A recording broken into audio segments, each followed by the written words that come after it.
What's going on, collectors? This is Uncanny Derek, and in this video we're going to tackle CGC and my thoughts about them, so let's get started.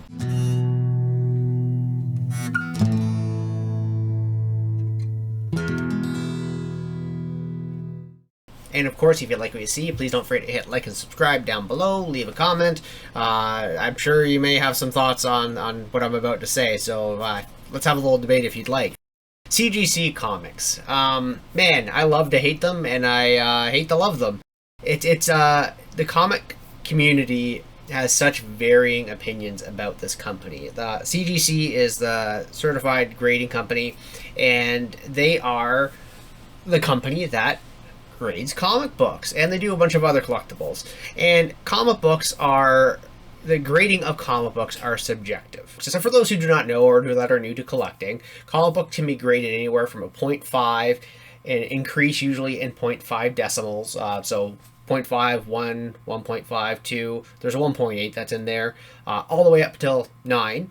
And then when you get to 9, it's 9.2, 9.4, 9.6, 9.8, 9.9, and 10 a gem mint.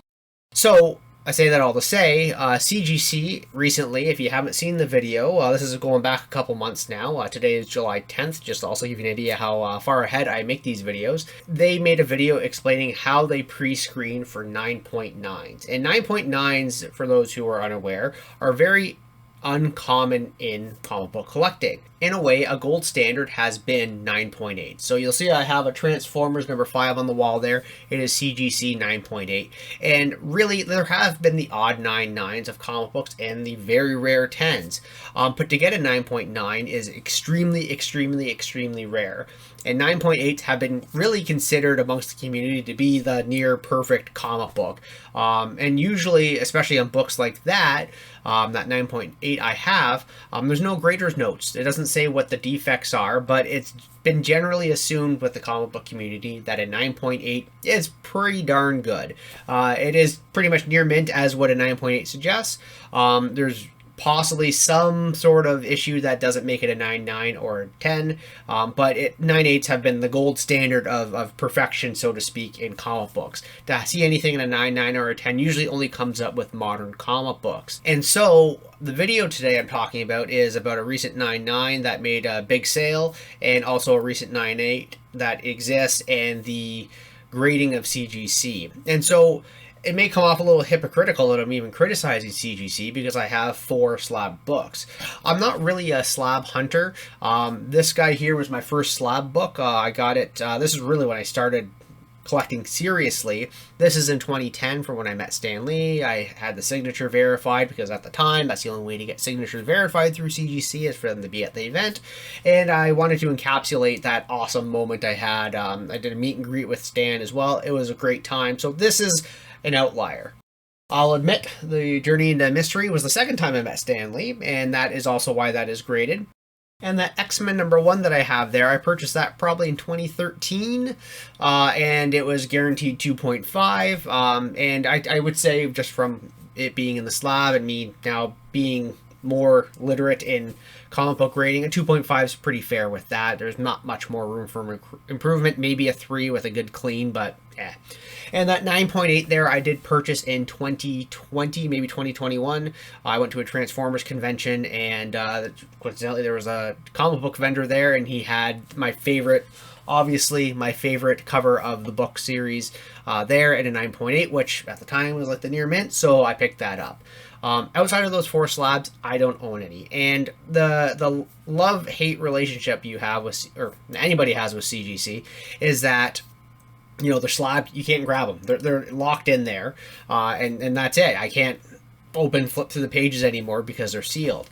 But the other thing is that having a book graded by CGC increases the value.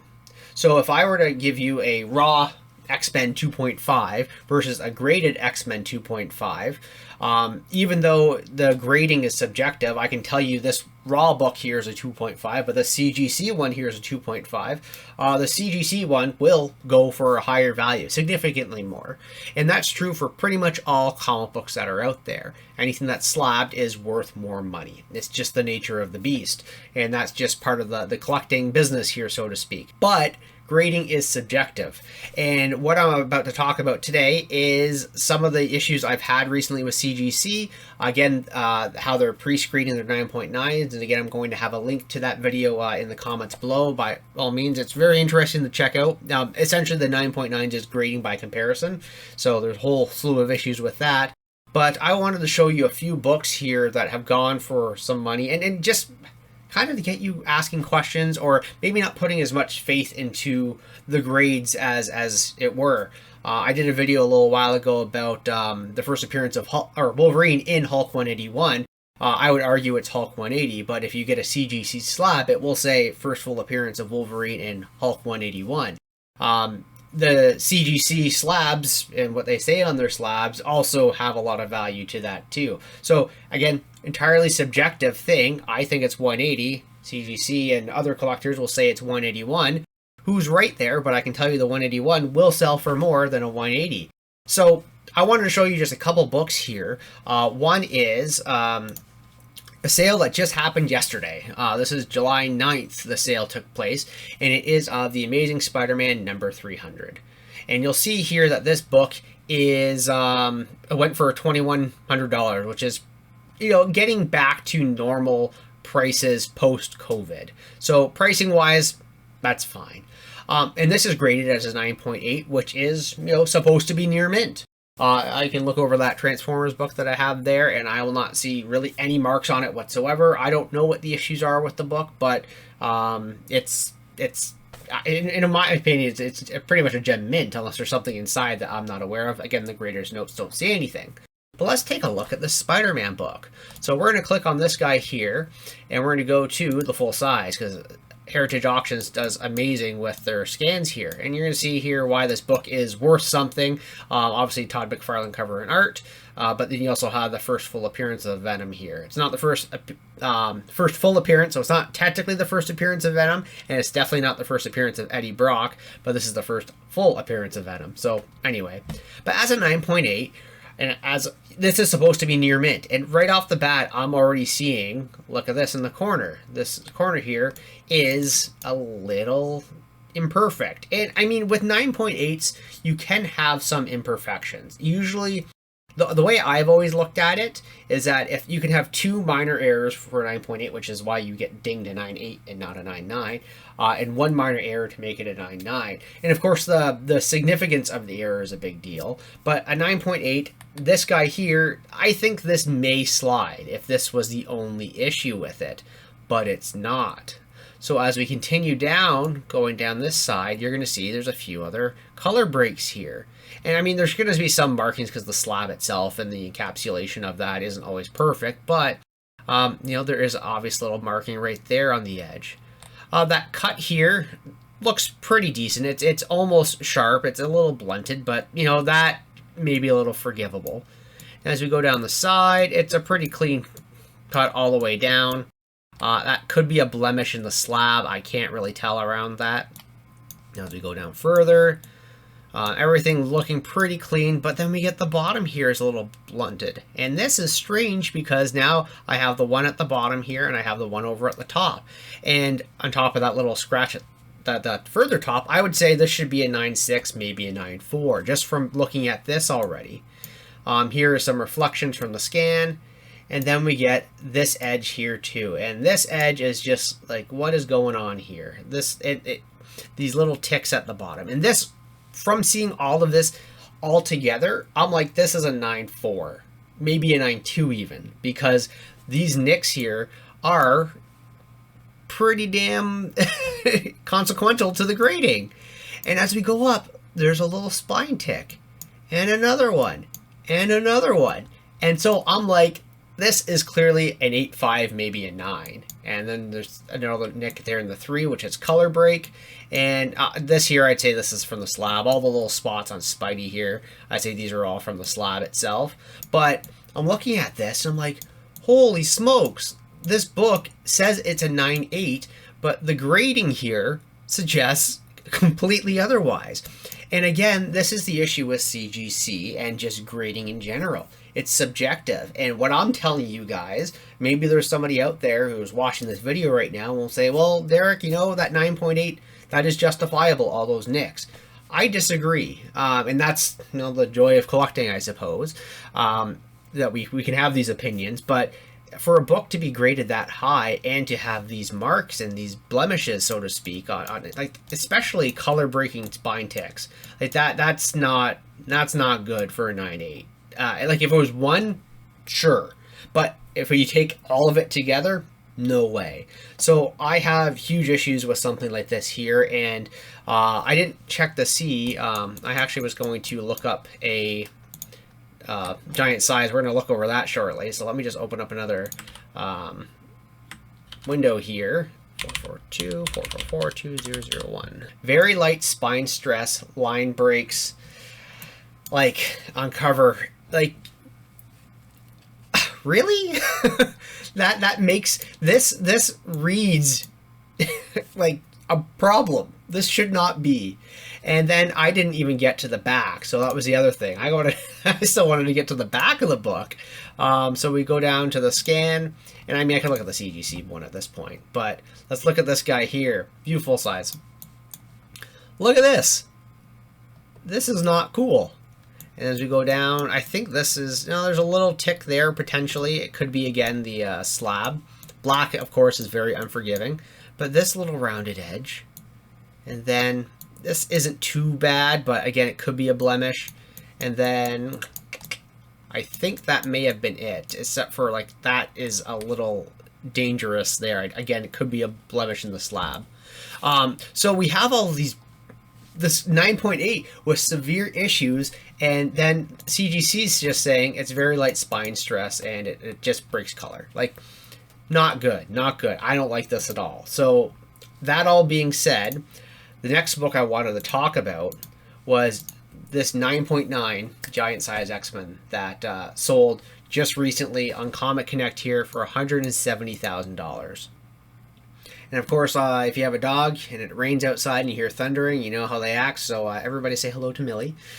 So anyway, this giant size X-Men, this is a 9.9. And when this got announced a few months ago, this was a big surprise because this book here is from 1975. And getting a book this old for this type of grade is insane. The fact that they have a 9.9 that exists of this book. This is the only book that's graded like this. And of course, just about a couple weeks ago on June 29th, this book sold for $170,000, which is a record for the book. And of course, that 9.9 is a record too. But let's take a look at the high-res scan on CGC, and let's just see what they have to say about it. Nothing. And is that interesting? A 9.9 does not have any major issues with it. Sure. Let's take a bigger look at this book. So I'm going to go into the high-res scan here from CGC's site. And here we go. So that top corner there seems all right. Again, 9.9, crazy. And you're welcome to take a look at these scans yourself. You just go to CGC's website and plug that number I'm circling here in on their site. And this corner here, this is, it's a pretty decent cut. Like it's almost fine. It's slightly blunted. Again, if this was the only issue of the book, then I'd say, yeah, it's 9.9 candidate, but let's get going. See down the side there, everything seems to be pretty decent.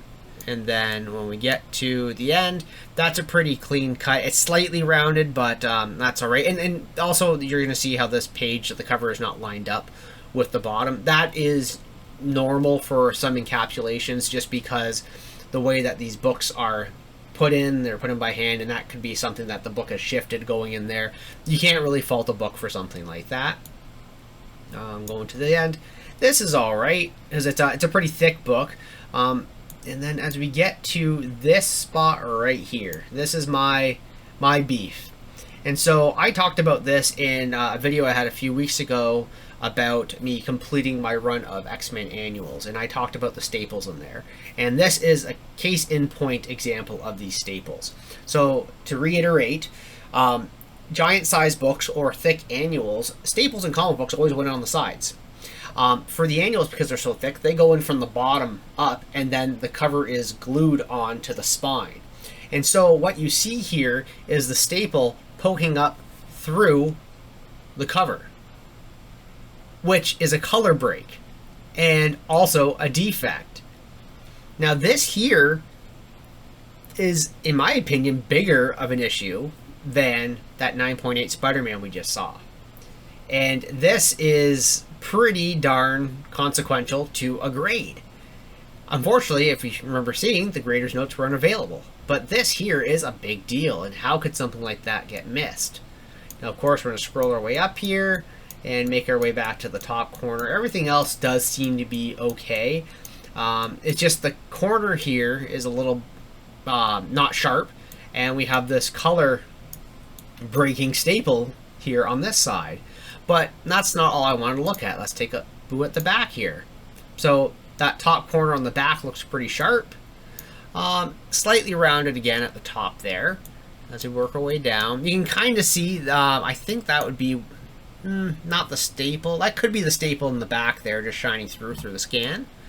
And I think that may be the other one somewhere around here. But like, this could be a blemish on the slab, but this also could be the book being dirty, which in that case, you know, you need to clean the book before you get it graded, but also that wouldn't get you a 9.9 grade. And yeah, that's a rounded corner there, which is a little interesting. And then that's a sharp corner there. That's a pretty sharp corner on this end. And going our way back up to the top here, yeah, everything else seems to check out. It's really the corners of the book and that terrible blemish right on the cover with the staple right here. And so to get back to why I'm making this video is that comic books are, and the grading comic books are very subjective. And I've made a video before too about, you know, rules about buying comic books. And my rule was that you buy the book, not the grade. And this is a case in point where if I were to send a book like this in the CGC, I would expect it to get like a 9.4 maybe a 9.6. To get a 9.9 is insane and unprecedented, obviously, but it is entirely up to the grader by the end of the day, and it is subjective. And maybe if you were to take this book out of its slab and resubmit it to CGC, would it still get a 9.9? Probably not. Maybe it would, depending if they got the same grader. But things like this here are such a big deal, and I don't know how things like that get by, especially in such a subjective, obviously subjective grading issue. And yeah, it really puts a lot of distrust into CGC, I would say, and just the grading in general. We have books that are out there, like this isn't the only 9.9 that exists for comic books. There's tons of other 9.9s, and again, I strongly recommend you check out the CGC video that, again, I'm going to link below, about the 9.9 pre-screens, because they do a lot of grading by comparison. And the issue with that is you may have a bunch of books, like say I submitted, there was actually, I should have pulled it up for this video, but there's a bunch of Wolverine #1s that got released recently into the wild, and you can check the CGC census and see how many books exist in 9.2, 9.4, so on. And a bunch of 9.9s just appeared recently on the CGC census for Wolverine #1, the miniseries with Claremont and Miller. And those 9.9s, a bunch of them came from the same batch of submissions. And again, I think it was done by comparison, because if you look at the books and compare them to the 9.8s, yeah, they are better, but some of those 9.8s shouldn't be 9.8s. And if you're doing comparison grading, you're going to make mistakes. And again, CGC video, if you watch that, it's going to just blow your mind about it. So I say that all to say that you want to buy the book, not the grade, and to consider the source of the grading, and also get into learning how to grade to see if certain books categorize as what they should be. I've been doing this long enough that I see obvious red flags like this 9.9 here. This is the other issue, is that if this was a 9.9 and I saw that, like, it's still a great deal because CGC says it's a 9.9, even though my eyes are telling me otherwise. And you know, it's you know, it's like I'm being lied to, in my opinion. I'm looking at this book, it's telling me it's a 9.9. I'm looking at it, I'm like, it's maybe a 9.6, maybe a 9.8 but it, what is CGC doing? And it's very confusing. It's very worrisome with the hobby, because it means that there's a lot of books that are out there that, in my opinion, aren't worth what they're actually supposed to be. But as long as they're encapsulated in the CGC, I guess it doesn't matter, right? So that's really all I have to say about the CGC debacle. And I want to use the word debacle because I think this is one. So let me know what you guys think. By all means, leave a comment below. Don't forget to hit like and subscribe on all these other videos. I think right here, nope, here, I'm going to have a little subscription button. Click that, and I'll keep making these videos. And thank you all for watching. See you in the next one.